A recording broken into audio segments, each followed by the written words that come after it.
olen Anna Ruut ja olen kuvataiteilija ja kuraattori ja täällä näyttelylle toimin kuraattorina.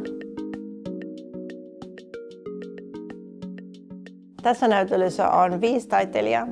Laura Lilja, Sasha Huber, Kimmo Ojaniemi, Suvi Sysi ja edesmennyt taiteilija Erkki Hirvelä.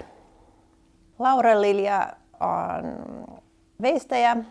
Hän käyttää kierrätysmateriaalia hänen työssä ja tässä näyttelyssä hän esittelee Blue Cargo-niminen teos, jota koostuu erilaisia kuormaliinoja, joka on ollut jo työssä ja nyt päätyy teoksiin.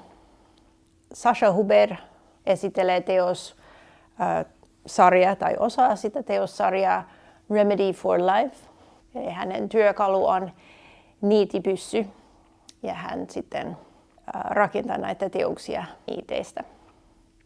Sitten meillä on Kimmo Ojaniemi ja hän käyttää myös kierrätysmateriaalia. Hän käyttää semmoisia pieniä puurimoja, mitä hän on saanut jostain. Suuri määrä paloja hän on saanut ja nyt hän käyttää näitä pieniä rimoja rakentamaan uudelleen isompi teos.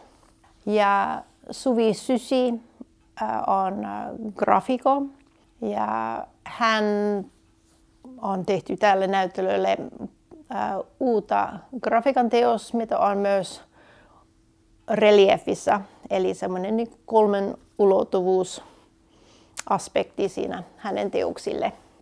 Ja Erkki Hirvelä museon kokoelmasta on yksi vesiväriteos, mitä hän on tehty.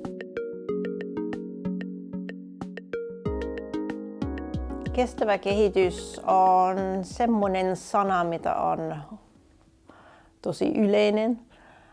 Kaikki on kuullut siitä varmaan, mutta se voi sisältää tosi monta eri merkitystä.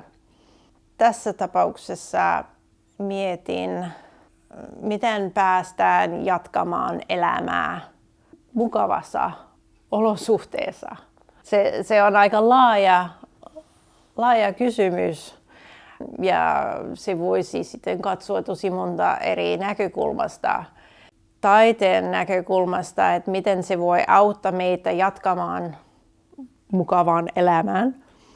Ehkä taiteen rooli tai merkitys tai tarkoitus olisi siinä mahdollisuus kommunikoida ja peilata ihmisten elämää ihmisille. Kuinka elämme, tuoda esille mahdollisimmat ongelmat tai mahdollisuudet. Ja näen taide semmoinen keino kommunikoida meidän elämäntilanne.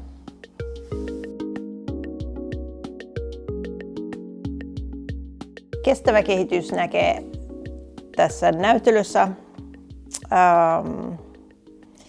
ehkä ympäristön kysymyksen ympäri, miten kunnioitetaan tai ei kunnioiteta vettä, vesistöjä. No, kestävä kehitys olisi mielenkiintoinen, jos taidetestajat voisi miettiä myös, mitä viiteet tästä kestävä kehitys voisi nähdä tässä näyttelyssä.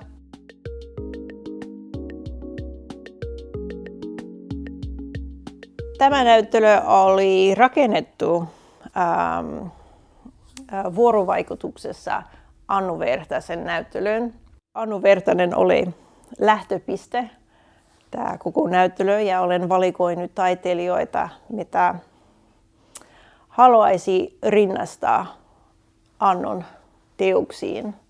Niin tässä löytyy tosi paljon erilaisia elementtejä, mitä löytyy myös Annun teoksissa. Ja jos taidetestaja haluaisi katsoa tarkkaan ja etsiä löytää, mitä yhteyksiä minä olen löytänyt niistä Sasha, Laura, Suvi, Kimmon teoksissa, niin sitten olisi kiva kuulla.